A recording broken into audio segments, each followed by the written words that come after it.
Hi, yeah, like you said, my name is Paul Fricke, and I've wanted to draw. Just to say one other thing. Yes, I've been teaching at MCAD, or the Minneapolis College of Art and Design, in the comics department as an adjunct professor for the last 15 years. Some of what I'm going to share here today with you guys is things I've been thinking about comics since I was very young, or when I started professionally, and then since I've been teaching. I tried to cull a lot of those thoughts into the presentation for you. So I've been drawing comics since I was very, very young. I can't imagine or remember a time when I wasn't. My brother was a few years older, so he introduced a lot of things into the house, comics and drawing and doing our own comics, or recording music or making movies and all that stuff. So in some ways I was kind of in his footsteps. But I knew by the time I was 12 years old that I wanted to draw comics full time, and I made a goal for myself that in 10 years, I'll be drawing Spider-Man.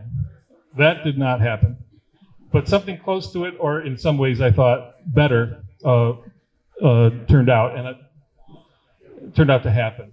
And so the photo you see here on the right is me after decades of a professional comics and illustration and storyboarding career. So basically, I've been freelance artist, still am, even while I'm teaching, for now 40 years.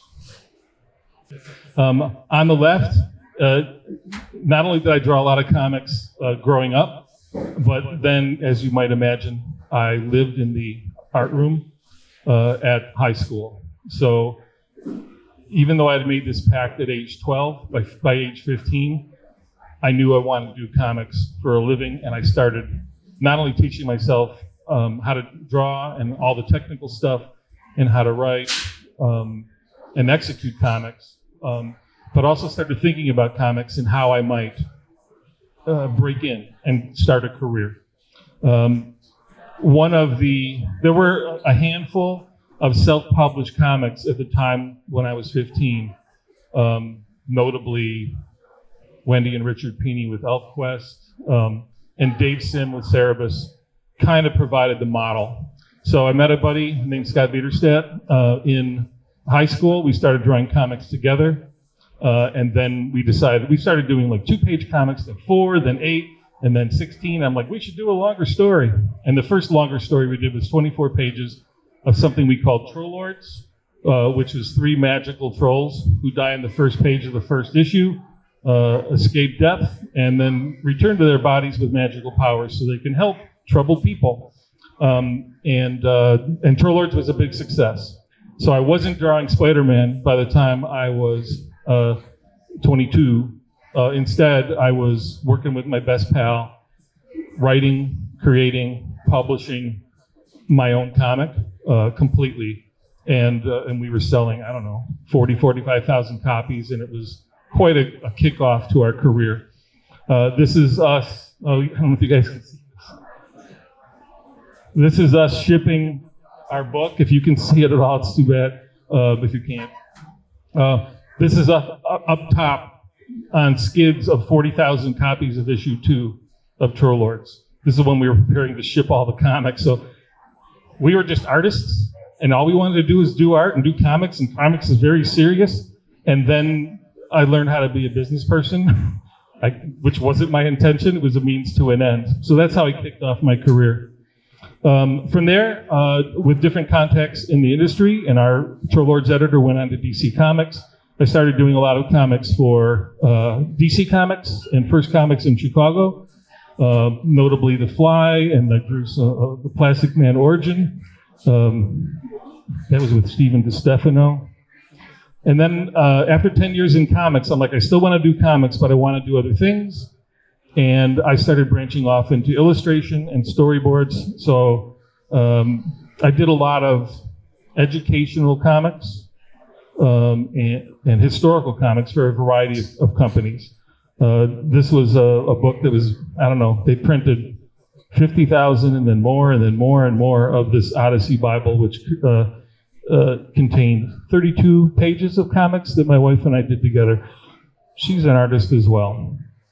So we were able to tag team on a lot of projects over the decades. I did other comics outside of the industry for the National Kidney Foundation, or the Mille Lacs Band of Ojibwe. I did 2 historical comics for the Mille Lacs Band. And again, at an early age, in my teens, I already took comics very seriously.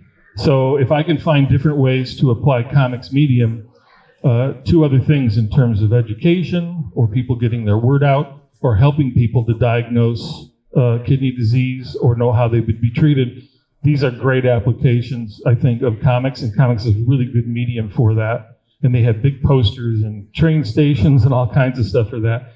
There's a whole bunch I'm not sharing here, but I've done a lot of different stuff. Comics and doing comics was also a great training ground for doing storyboards. So for about 20, 25 years, I did tons of commercial storyboards. So most, if some of you were alive then in the 90s and 2000s into the 2010s, almost every Best Buy commercial that was on TV I worked on. So comics was a lot of work, in some cases for less money, and I kind of flipped the equation and did less work for more money. And that way I could make sure I could, have the house I wanted, and my wife and I were able to stay at home and raise our kids, and they would sit on my lap while I'm drawing Best Buy storyboards, or I let them color on it. So the thing that we wanted to pull off, we were able to pull off. And I never got to draw Spider-Man in the comics, but at least when Best Buy did this crossover for a video game, I got to draw Spider-Man sometime. So since an early age then, again, thinking about comics, the term I heard a lot, and you'll still hear it, is that comics are a visual medium. Who agrees with that? Most of you. And it's not like it's not, right? Most people say that because it's got pictures. And in many cases, like we're seeing with this Jack Kirby Captain America splash page, you can see why the visuals carry so much power, and a lot of people still buy comics for the visuals. But let's think about and unpack a little bit. I'll see if I can get this closer for you.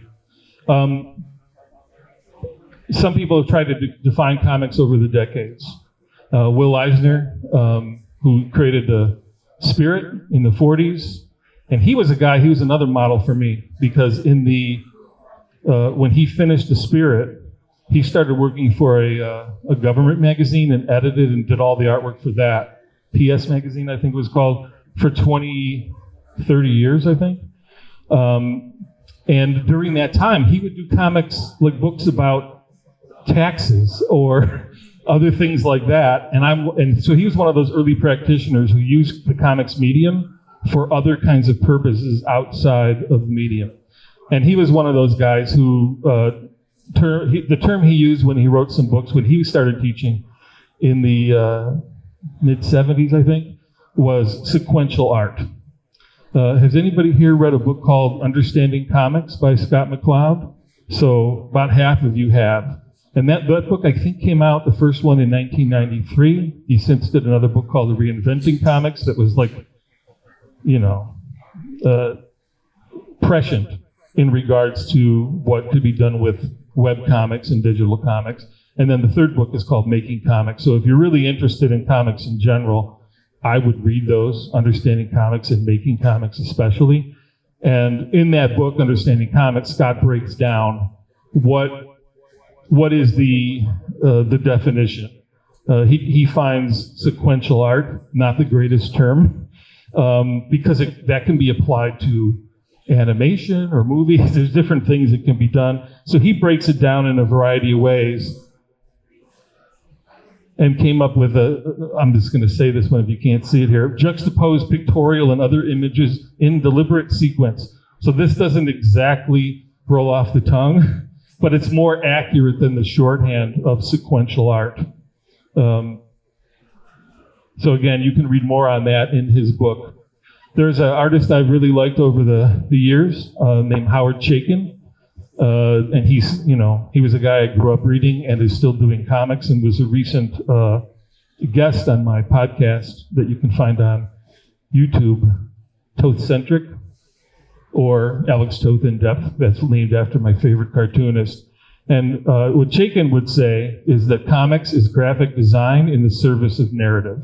And that's not a bad way to put it, because graphic design can incorporate text and image. And what makes comics unique as a medium is the juxtaposition of words and pictures. And you can see on the right is a good example of his term in his American Flag book.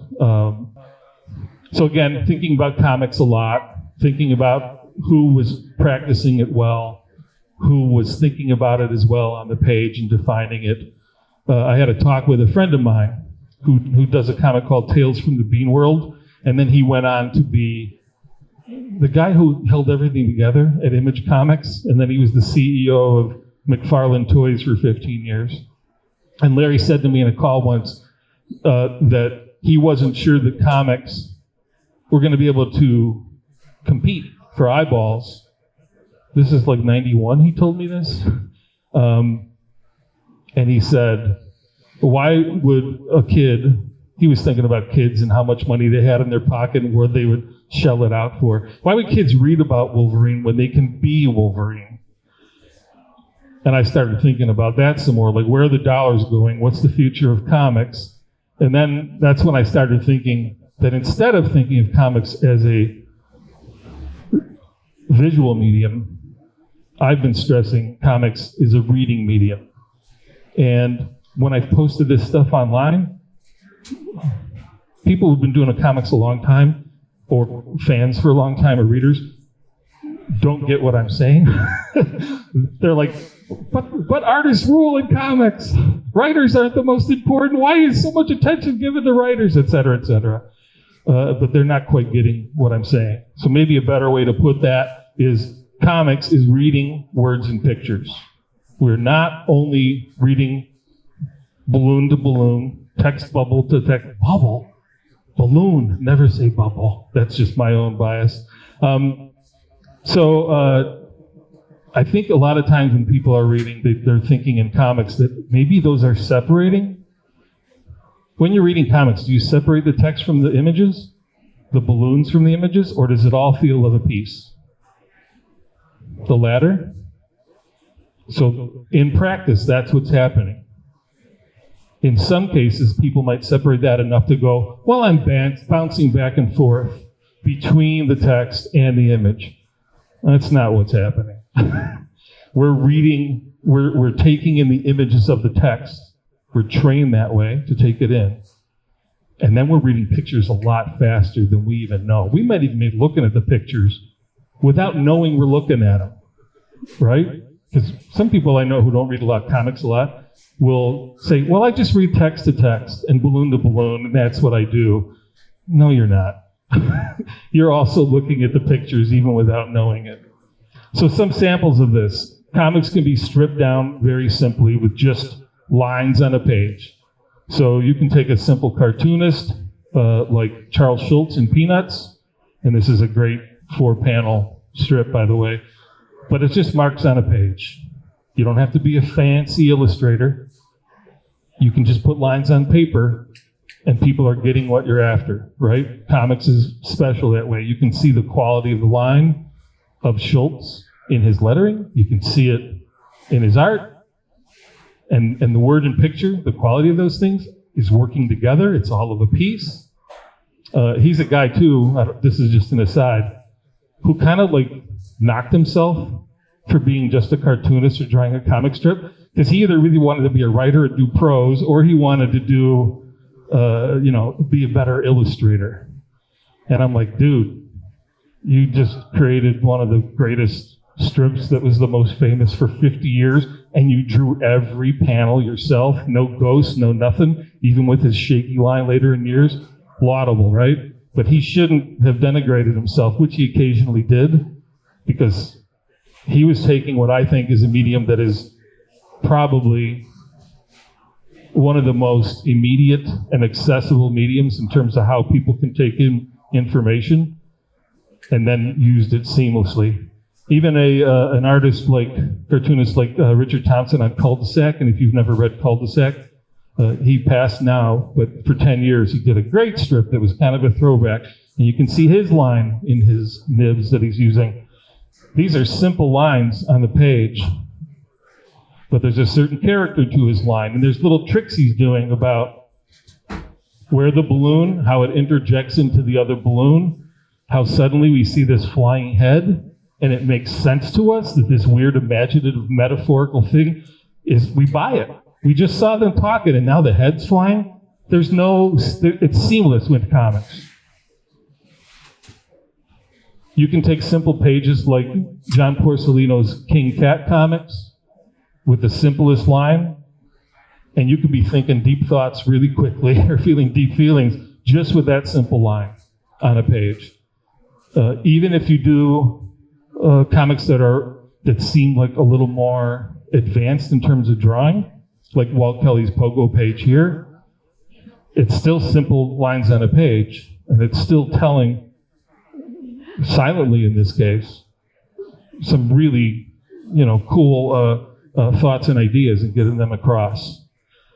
So some samples of simple comics. Many artists use simple grids to get their comics across.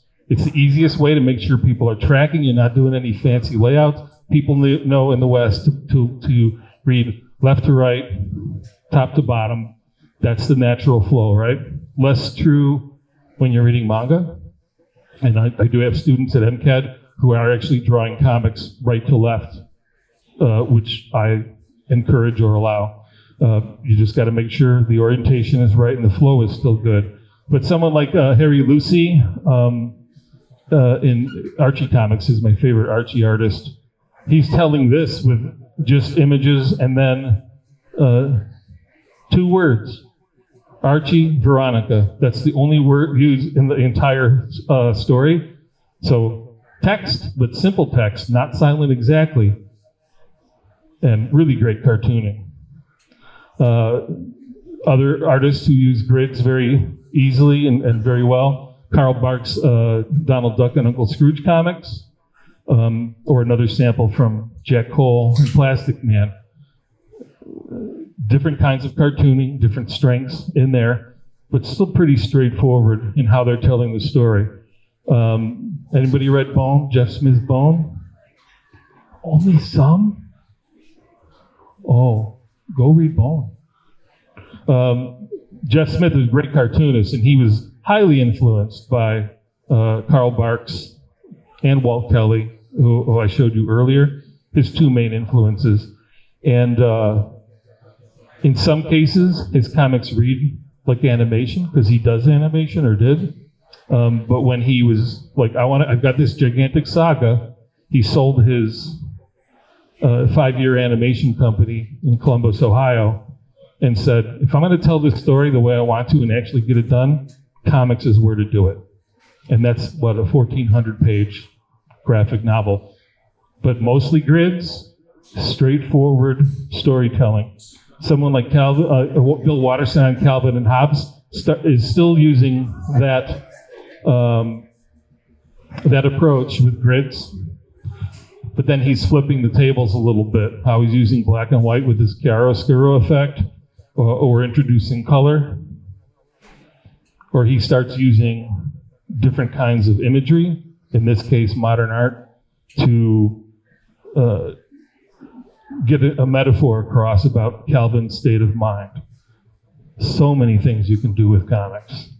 I've done some of those myself, and I'm always worried about page flow. And if I'm losing a reader, and this is a page from the Mille Lacs Band of Ojibwe comic, the historical comic I mentioned earlier. In this page, I needed to draw an eagle and a big cliff, and then a lady and her baby looking up at that cliff. And I'm like, well, that's got to be a vertical panel. But when you're doing that, you have to make sure that people don't start doing reading down here. So by juxtaposing this narration box over the two, even if people come here, they're drawn to come back over. So there's a bridge. There's many different things you can do to guide the eye through the page, even when it's not a traditional strict grid. On another page I did for a comic called Aqua League, educational comics for kids about the environment. I'm messing with the page layout here in ways I usually don't do. So in this case, I've got this panel of people watching things going around the world. And I actually have people reading this way and against the grain of Western left to right. I never try to do this because it almost always goes wrong, but you can. I don't think people get lost in this page. So it's kind of fun to work within grids and those strictures, right? But it's also fun to break it down and see what you can do otherwise. So when I'm considering that and the unique quality of comics and medium, I'm thinking, well, what can it do that others can't do? Or what can't it do that others do? So in case of prose, it's all text. In the case of music, it's sound and interaction. Poetry, text. Theater, sound, motion. 3D and tactile and interactive. Movies, text, sound, motion, skipping forward. Illustration has text and static graphics. Photography, static graphics. Painting, static graphics. And then sculpture, 3D and tactile and interactive. So there's all different kinds of things you can do with different mediums, and each one has its strengths and weaknesses, and some things overlap from one medium to the other. The comics is, as much as it shares with film, I try to make sure I do not conflate terminology from film into comics, even when they do overlap. Some of my students know I show clips of film as examples in my classes all the time. But I make sure that I don't say camera angle when I'm talking about comics. I'm trying to figure out different kinds of terminology for that. But comics then has text, it has static graphics, and then it is interactive. Anybody think it's not interactive? How is it interactive? Anybody want to join in? No? Yeah. It's interactive because the reader can choose how fast they read through the comics, and if they want to go back with their eyes or read over different panels, or how fast their eyes move across the panel. Right. Yeah, in a film, let's say, there's a fixed frame, and then the creator controls what you see in what time. Unless you got a pause button or rewind button, we have no control over that in the movie theater, right? I saw Mission Impossible the other day. I couldn't pause it. I got to just watch Tom do his crazy stuff. And there's another way comics is also interactive in that you're bringing something to the party even if you don't know you are. And one of the things Scott McCloud talks about in Understanding Comics is what's happening in the gutters between panels. That if you're using one image and then another image next to it, the reader is making the connection and filling in the blank of what's happening between the panels. Then it's interactive. And you're quite right. We as comics creators try to control the reader and the flow as much as we can, but we don't. Once it's gone and it's in their hands or on the screen, we don't control anything anymore. So interactive in a few different ways. So a lot of different ways you can use comics. Milt Caniff had interesting uses of text going around and around in his Steve Canyon comic, image and text in an interesting way. Chris Ware is a guy who's been cartooning for, 35 or 40 years and won awards and all kinds of stuff. And he focuses on comics from over 100 years ago, and then he modernizes it. But he's definitely using a variety of different things with graphic design in how he puts his comics across. Someone like Frank King with Gasoline Alley, and Frank King was a Minnesota artist, and this was a very popular strip. In the daily strips in Gasoline Alley, I mean, it's still true to this day, even after successive cartoonists have taken over. Starting probably in 1921, the characters in the comic age according to our timeline.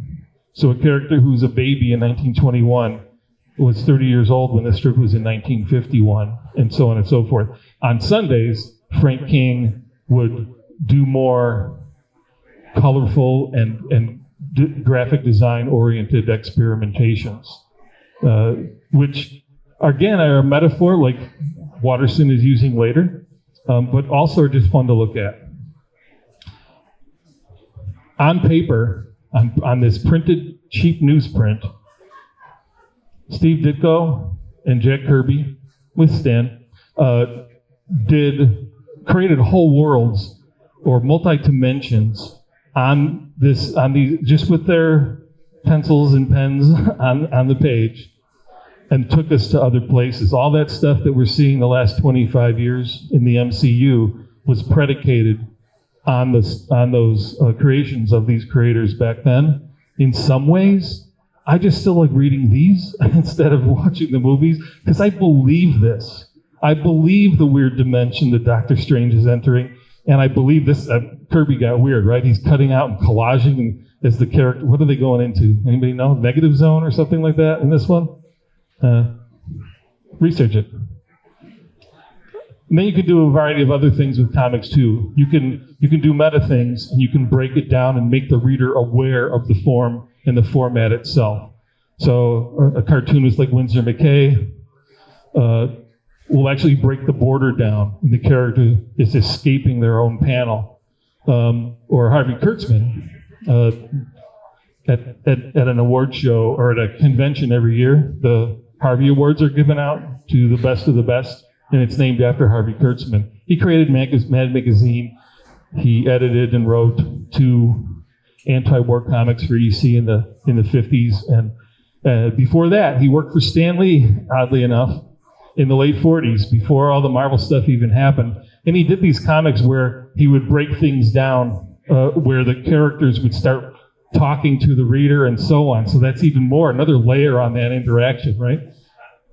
Somebody like Neil Adams started playing even in Dead Man or other comics, Batman and other things in the late 60s and early 70s, where you can see, Dead Man's head, and then it's broken up into separate panels, and the character is making his way. So it almost becomes existential. Who knows what's going on with this? Or the background will remain the same in this high-angle perspective, and the characters will move through the panels. A lot of different things you can do on the page. Another example of that from Italian artist Gianno De Luca here, as a character moves through a single environment. And again, in a meta way, I forgot to put the artist's name on here, my apologies. But in Mr. Invincible, we see a pillow and then it bridges down. So, Will Eisner talked about sequential art, and we're supposed to read them in order. Artists like this break that down. Wait, now we're going to go down to the lower tier and then back up? Is it circular? What's happening? Then I'm like, well, it's still narrative, but it's not. Is it sequential exactly? Well, does that definition still hold? Who knows? So these are some pages from another comics teacher, Bill Cardelopoulos, who's edited America's Best Comics and other things. And then he talks about comics being many different things in regards to its format. So if we take this Winsor McKay Little Nemo page, we see a short panel tier at the top, slightly taller, and then taller in the bottom. And we see a very small panel in the upper left and in the lower right. So the character's dreaming, and then the bed gets taller and taller, and then at the last panel, the character has woken up and fallen out of their bed. So then it's a loop, right? So here's the story flow going on the traditions, and a lot of what you're reading in comics in the West is 7s and Zs. That's the flow that we're seeing most of the time, right? And we diverge a little bit here with this stack panel. So the story flow works on that level, but also the structure tells us something. You can even without reading this panel by panel, you can just take in the McKay page and realize that the structure and the format itself It's telling us what this concept is about, and it's about growth in this case. And again, it could be a cyclical loop. You can get to the end and go right back to the beginning and just keep reading and reading and reading. So with comics then, and this, we think we're reading one panel to the next to the next. When you flip pages, I'm sure sometimes you take the whole page in before you just read the panel. There's sometimes you get so lost, you're just reading in top left and then I'm at the end of the book. But other times you might, there's a big panel, or there's a big reveal, and then are you even reading in the order? Who knows? We don't know always where the eye goes because of that interactive thing we were talking before. So Cardellopoulos is saying it's simultaneous. We could be taking in the whole page and the panel and bouncing back and forth. That's highly interactive. And that something's going on with our brain there that doesn't happen when we're engaging with other media. David Aja and Matt Fraction in a Hawkeye page have a whole issue. If you've not read this one, I would highly encourage it. It's from the point of view of a dog, and the dog is a detective trying to figure things out. It's completely silent, and it's almost diagrammatic in how it is carried out. It's a great issue. I'm not sure what number it is, but I could see elements of Chris Ware's comics in this. And when it's not as fun as a dog detective comic, they'll do something more serious, like this page, where there are shots being fired and people diving into a pool and there's a dead body and who knows what's going on. This page is not designed to read sequentially. It's almost like what's happening in different panels is happening simultaneously with other things, with the first panel, with the last panel. We're kind of taking it all in at the same time. I hesitate to go too far into this one without being able to see it well, but in this great page from Archie Goodwin and Walt Simonson in their Manhunter comic, which I think was in Detective Comics in the early 70s, 73 maybe. There's a page here in Manhunter where they tell a story about an onrushing car, and then the Manhunter dives down, cuts the tire, cuts the gas tank, lights a match, and then the vehicle blows up. But they're doing traditional things. It's all grids, right? And there's action, and there's here's a long shot, and then there's a 360 long shot, or 180, I should say, from the other opposite end. But there's actions here in the middle of the tire and Manhunter near it, and then flicking out the knife, and then cutting the tank. Now, if that was in a movie, it'd have to be in slow motion, or it'd have to be done a certain way. Because if it's going that fast, and it would have to be, we'd never be able to take it in. But they've told this in such a way, and the lighting of the match is another thing entirely, where these three vertical panels, scritch, toss, poof, boom, or womb is how they say it here. They're using comics in a very particular way and telling the story in this medium that can't be done anywhere else. You can pause and look at those. They break down those small actions of the knife actions there.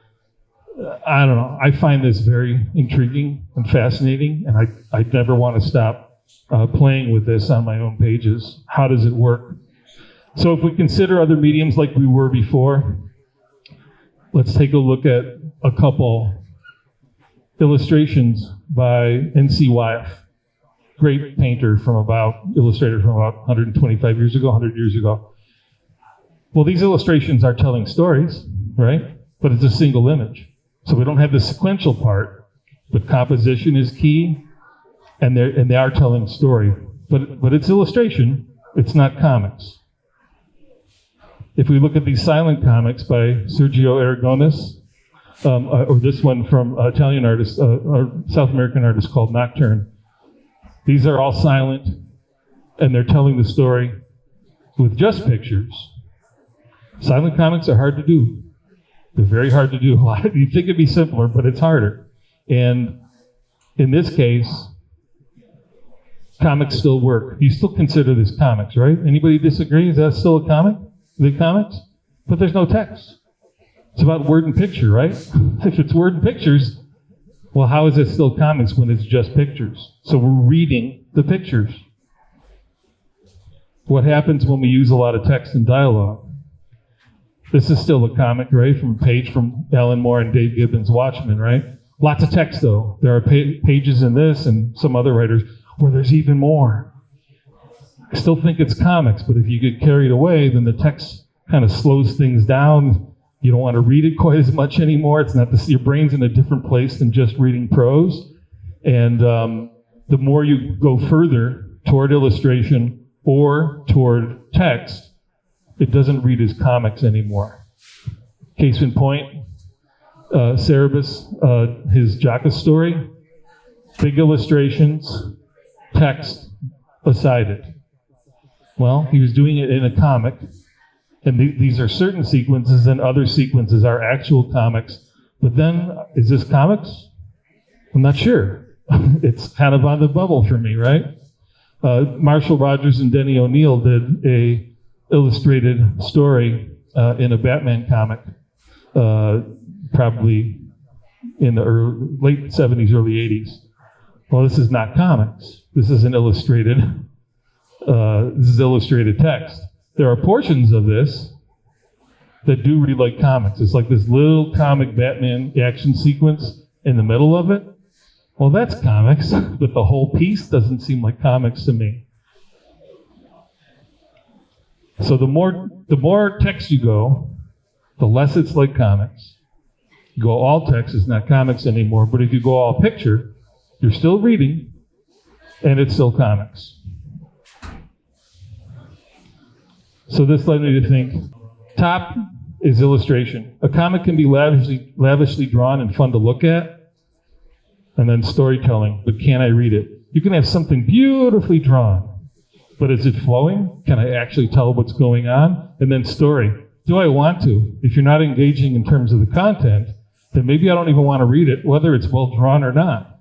So you want to get story right. You want to get storytelling done well. You want to make sure if you're doing comics that you're not veering toward illustration. And keeping all that in mind, and all the different things you can do, and I've got tons more samples I could have showed you.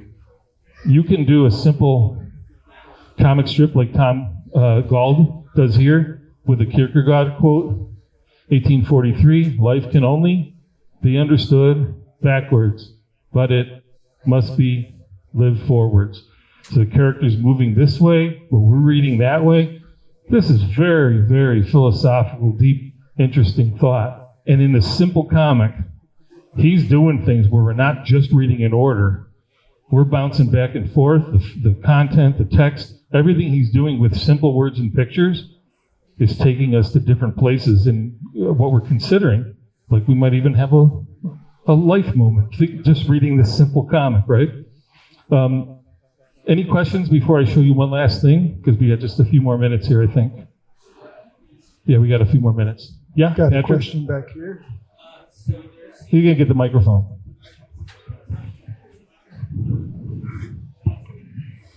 There seems to be a lot of differentiation between the label of cartoonist and comic artist. How would you differentiate the terms? I don't think any of the terms used are the greatest terms. So film is not the greatest term to use for movies. Movies sounds like flicky little images. It's not perfect either. Film sounds like the stuff that it's made on, you know what I mean? And then in comics, like comics came from the fact that comics were funny in the earliest days and then it stuck. It's not the greatest term. But then if you call it sequential art, that seems a little too, pretentious. Even Will Eisner coining the term graphic novel sounds like that could easily be misinterpreted as adult content, or I don't know. It's stuck now, right? So from all that, it's like you can say cartoonist, like that's what I call myself. But then people are like, you mean you draw cartoons, like animation? Well, no. So none of these terms are perfect, but I've settled on comics and cartoonists, keeping it simple, knowing that no terms are actually right. Even those definitions we talked about earlier aren't perfect definitions. Make sense? Any other questions? Yeah, something else? A question right here. do words have to be read in order while images can images be read back? Images don't always have to be read in a certain order, but words. Yeah, so if a creator is intending they be read in a certain order, then it's up to the creator to make sure they're read in a certain order and there isn't a breakdown. For me, whether it's tangents or balloon placement or any of that, or poor storytelling with the drawing or choice of shot, that is on the creator, and that's got to be as clear as possible.